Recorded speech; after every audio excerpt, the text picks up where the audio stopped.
राजियारा सोरठा, इसके रचयिता हैं कृपाराम खिड़िया। इनका जन्म 1743 ईस्वी में मारवाड़ राज्य के खराड़ी गांव में हुआ था और मृत्यु सन 1833 ईस्वी में हुई थी।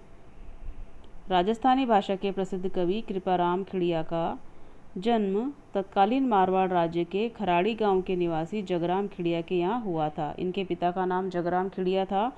राजस्थानी भाषा डिंगल और पिंगल के उत्तम कवि व संस्कृत मर्मज्ञ होने के कारण उन्हें सीकर के राव लक्ष्मण सिंह ने महाराजपुर और लचनपुरा गांव जागीर में दिए थे।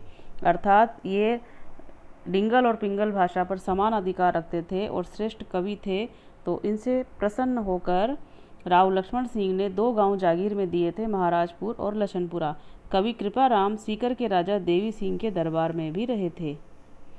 राजिया कृपाराम का सेवक था। एक बार कवि के बीमार पड़ने पर सेवक राजिया ने उनकी खूब सेवा शुश्रूषा की, जिससे कवि बहुत प्रसन्न हुए। कोई संतान न होने के कारण राजा बहुत दुखी रहता था और उसके दुख का कारण जब कृपाराम खिड़िया ने पूछा तो उसने कहा कि मेरे कोई संतान नहीं है और संतान के अभाव में मेरा वंश आगे नहीं चलेगा, मेरा नाम इस संसार से लुप्त हो जाएगा। इस पर कवि कृपाराम ने कहा, तू चिंता मत कर, मैं तेरा नाम लुप्त नहीं होने दूंगा, मैं तेरा नाम अमर कर दूंगा। राजिया के इसी दुख को दूर कर उसे अमर करने हेतु कवि ने उसे संबोधित करते हुए नीति संबंधी सोरठों की रचना की, जो हिंदी व राजस्थानी साहित्य में राजियारा दूहा या राजियारा सोरठा नाम से विख्यात है। इन सोरठों ने सेवक राजिया को कवि कृपाराम से भी अधिक लोकप्रिय बना दिया। कवि कृपाराम ने राजिया को संबोधित करते हुए नीति के दोहों की रचना की है, जिन्हें हम सोरठे कहते हैं। प्रत्येक सोरठे के अंत में राजिया संबोधन आता है और सामान्यतः हम जानते हैं कि कवि दोहों में स्वयं का नाम लिखते हैं, किंतु अपने नाम के स्थान पर अपने सेवक का नाम प्रसिद्ध करने की केवल यही एक मिसाल है। कवि में अपने दोहों के माध्यम से राजिया को वास्तव में इतना प्रसिद्ध कर दिया कि इन सोरठों के रचयिता से ज़्यादा लोग राजिया को ही जानते हैं। प्रस्तुत पाठ में नीति व आदर्श लोक मर्यादा की सीख देने वाले सोरठों का समावेश किया गया है। कोयल व काग की तुलना कर कवि मीठी वाणी की महत्ता बताता है। शक्कर व कस्तूरी के माध्यम से सौंदर्य की तुलना में गुणों को श्रेयस्कर बताता है। दूसरों के कलह और विवाद से लोग आनंदित होते हैं। यह तो हम वर्तमान में भी देख सकते हैं कि लड़ाई झगड़ा देखते हैं तो हम सबसे पहले आनंदित होते हैं।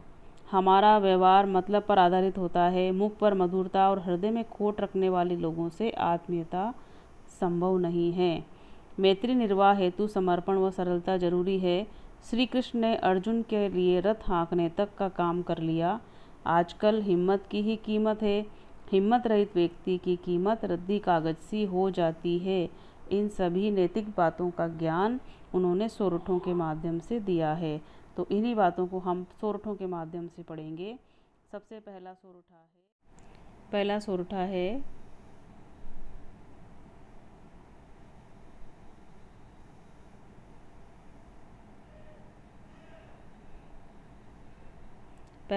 है उपजावे अनुराग कोयल मन हरखित करे, कड़वो लागे काग रसना रागुण राजिया।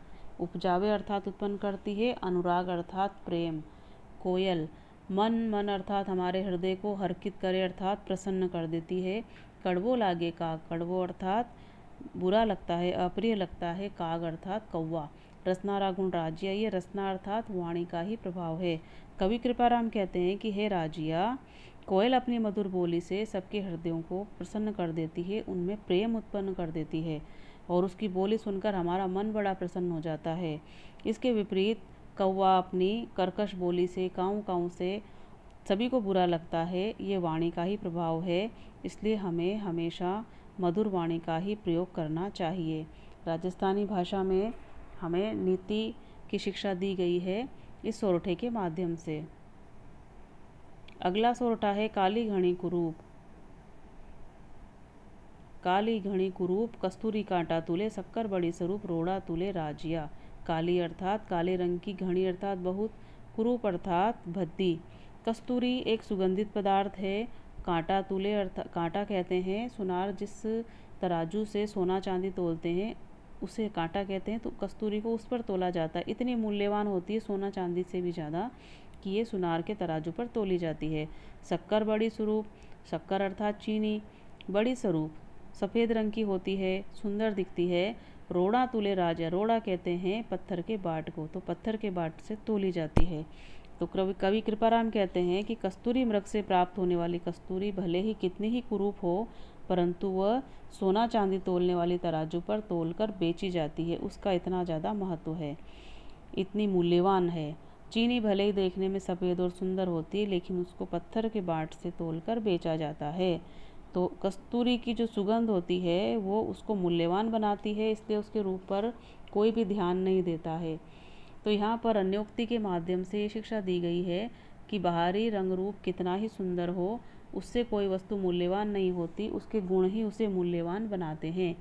यहाँ पर काली घड़ी कुरूप, यहाँ पर अनुप्रास अलंकार है। कस्तूरी कांटा में इसमें भी अनुप्रास अलंकार है। अगला सोरठा है डूंगर जड़ती लाए जोवे सारो ही जगत, पर जड़ती निज पाए रति न सूझे राजिया। डूंगर अर्थात पहाड़ पर जलती है लाए मतलब आग, जोवे मतलब देखता है, सारो ही जगत यानी सभी लोग।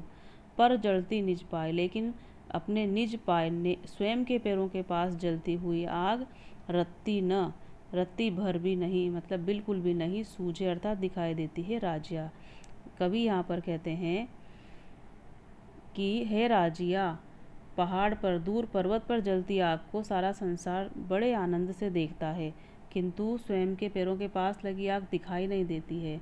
भावार्थ यह है कि लोग दूसरों के बीच हो रही लड़ाई झगड़े कलह को देखकर बहुत आनंदित होते हैं परंतु उन्हें अपने घर के ही कलह विवाद का ध्यान नहीं रहता है।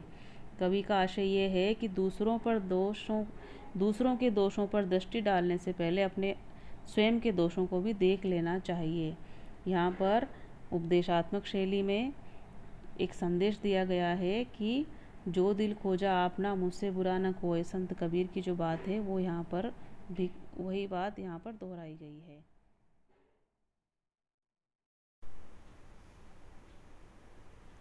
अगला सोरठा है साचो मित्र सचेत कहियो काम न करे किसो, हरि अर्जन रहेत रत कर हाँक्यो राजिया। साचो अर्थात सच्चा, हितैषी मित्र, सचेत अर्थात हमेशा तत्पर रहता है, तैयार रहता है, कहियो मतलब कहा हुआ, काम न करे किसो भी अर्थात कैसा भी काम। हरि अर्जन रे हेत, हरि अर्थात श्री कृष्ण, अर्जन मतलब अर्जुन, रे अर्थात के, हेत अर्थात हित, उसके प्रेम के लिए। रथ कर हाँक्यो राजिया, रथ अर्थात रथ, कर हाथों से, हाँक्यो हाँका चलाया राजिया। है राजिया, सच्चा मित्र वही होता है जो सदा मित्र का हित करने के लिए हमेशा तत्पर रहता है, तैयार रहता है। वो मित्र का कहा हुआ कोई सा भी काम करने को तैयार रहता है, अर्थात ऐसा कौन सा काम है जिसे वो नहीं करेगा। जिस प्रकार श्री कृष्ण ने महाभारत के युद्ध में अर्जुन के हित में, अर्जुन के प्रेम में रथ अपने हाथों से हाँका, यहाँ पर श्री कृष्ण को आदर्श मित्र बताते हुए अर्जुन का सारथी बनकर रथ हाँकने का यहाँ पर दृष्टांत दिया है और कहा है कि सच्चा मित्र वही होता है जो हमेशा अपने मित्र के बताए हुए हर काम को करने को तत्पर रहता है।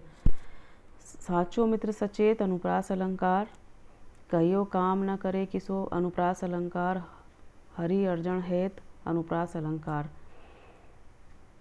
अगला सोरठा है हिम्मत कीमत होए बिन हिम्मत कीमत नहीं, करे न आदर कोई रद कागजों राजिया।